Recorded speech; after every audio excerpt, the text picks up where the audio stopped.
Yeah, so as Brian said, my name's Alun Davies.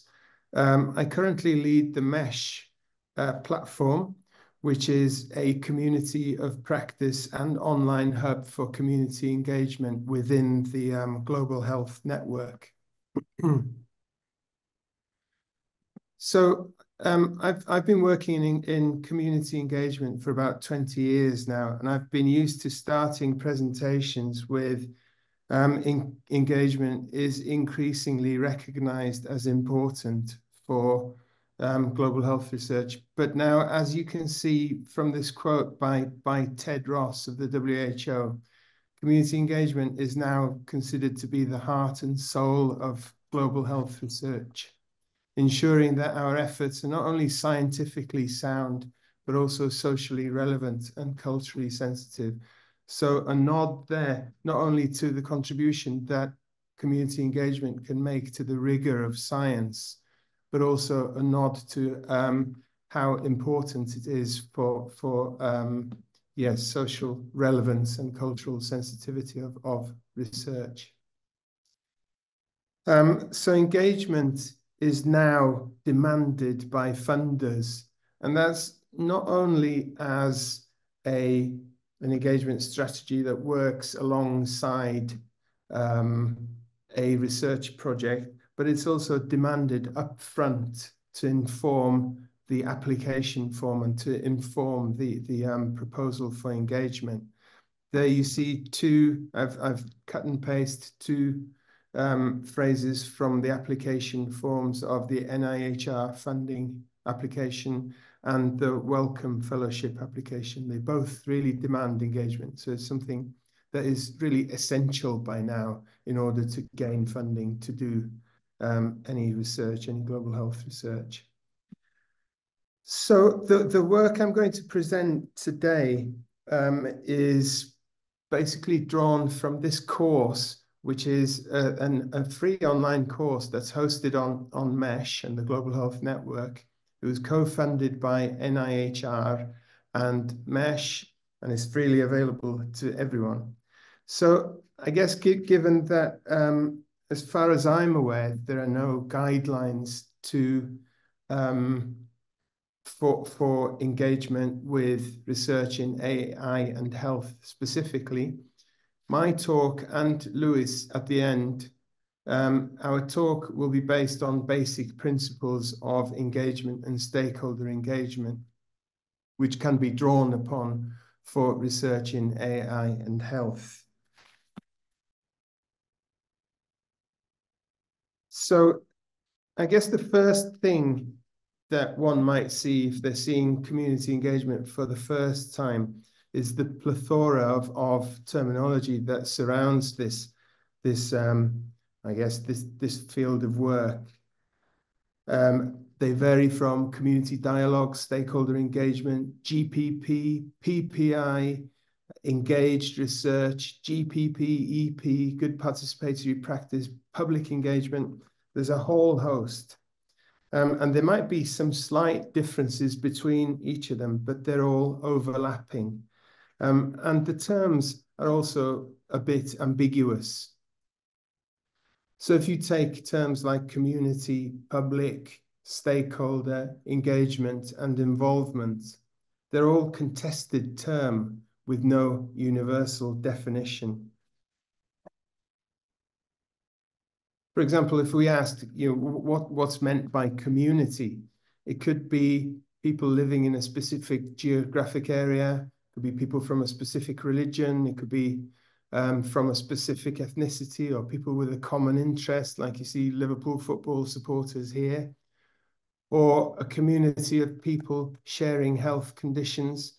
And I mean, this is often a community that's defined by researchers. And we have to bear in mind that people may not always want to be recognized as part of specific communities defined by researchers. And also another thing to be aware of is that people belong to several different communities at the same time. I guess what's important from an engagement point of view is that we are really clear about who we define the community when we are planning our strategies and implementing our work. The same is true for public. When we talk about engaging the public, do we mean the global population, the population of cities, countries, or continents? Do we mean people who use national health programs, people who listen to radios or watch TV, people in the streets, or voters or taxpayers? Again, we need to be very careful about how we define what we mean by the public. The same is true for stakeholders. And stakeholders can be local community representatives, NGO leaders, research institute director, the Minister of Health. The same about community groups from all those groups of people. And the important thing, again, is that when we are defining our strategy, when we're describing who we engage with, we need to be really careful who we describe as the community.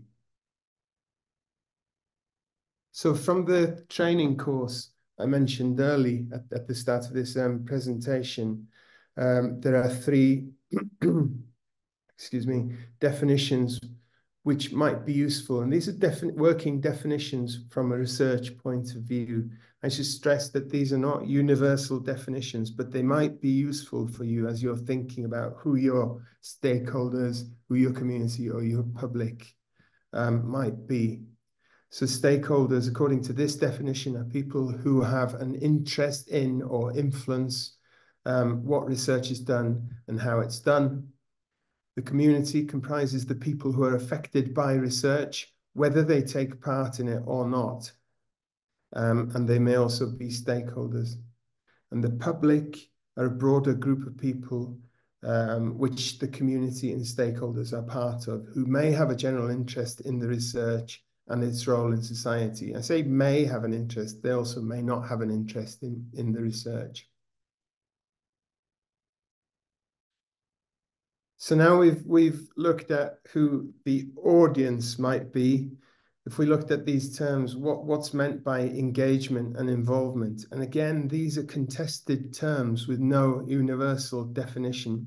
For example, NIHR in one of their websites describe involvement as an active partnership between patients, carers, members of the public with researchers that influences and shapes research, whereas engagement, according to NIHR, is information and knowledge about research is provided and disseminated.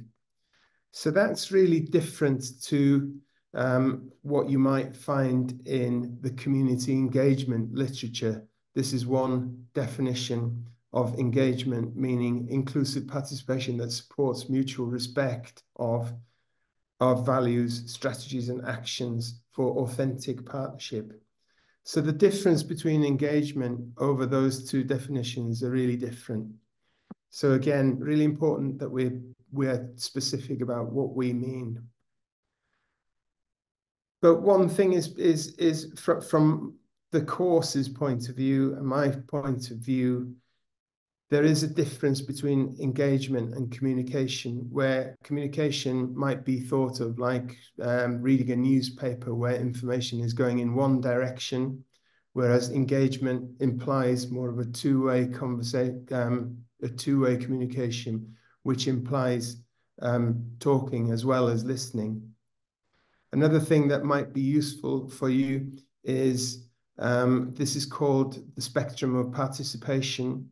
And it was published by YAP2, and it's a scale of, well, a kind of, I guess, a mapping out of participation from information giving to consulting communities or consulting publics, or involving in decision making or collaborating with community members towards a joint research project, to the extreme end, which is empowering communities to conduct their own research. And I guess one thing to point out is that, well, in my view anyway, none of these are better than the other. And in an engagement strategy, you might take elements of each one of these as being important. So what is community engagement and involvement? Well, first of all, it's a range of terms. Secondly, it's a range of activities like community meetings, radio interviews, community advisory boards, meeting health teams and social media. So a range of activities and also a range of goals from raising public awareness, assessing acceptability to fostering trust and collaborative partnerships. I'll talk more about these goals because they're very, very, very important if you're designing a strategy for community engagement. So you might think of engagement as what you might do before a study starts, or even in some cases before you submit your application for funding or before you do anything with the research. You might want to engage the community to understand their norms and views, which might be useful to identify local health priorities which need research. You might want to promote an understanding of research so that you can facilitate community input into research design. Community engagement might be a good way of identifying and addressing ethical issues, but also according to good participatory practice, which is a guideline for engagement with clinical trials, you would want to assess whether your research is acceptable by the community. And if the research is acceptable, then that tells you something about the feasibility of being able to recruit. So they may be activities, engagement activities that you might want to do at the beginning or before you even start doing research. During a piece of research, you might want to gain permission and community consent to do research. You might want to draw on community views to improve communications and consent materials. You might want to improve recruitment and retention rates and build relationships and trust with the community or express respect to communities. At the end of a research project, it might be important to share research findings as part of a community engagement strategy towards ultimately improving healthcare. And engagement at the end of a study would be important to support young people, might be to take up research careers. So I guess the way that good participatory practice phrases this is that you might want to do engagement to provide community input into research, during the research to perhaps identify and solve challenges during the research, and after the research towards maintaining and building partnerships so that research can continue afterwards. So I talked a bit about the range of methods. How do you select methods? There's a range of methods, and this is by no means an exhaustive list. Community advisory boards are when groups of community representatives join regularly with researchers to talk about the research and to advise on how the research should be implemented. Patient advisory groups comprise of people with lived experience who might be able to give insights into how research can be designed and implemented. There may be lab open days where people can see how blood is stored, town hall villages for Q&A, radio and TV interviews, social media is increasingly being used, meetings with hospital management groups to advise on how clinics can be used for recruitment, for example, workshops with doctors and nurses, and also sometimes used large population surveys and focus group discussions so that you get an idea of how the public, general public, might feel about aspects of research. Again, the type of research might dictate what type of activities you do, whether it's a community-based research, hospital-based research.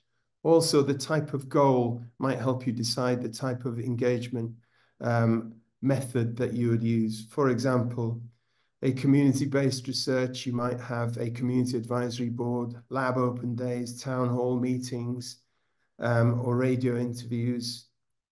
A hospital-based clinical trial, the engagement team might have a patient advisory group that meet maybe once every 2 or 3 months to advise on the study.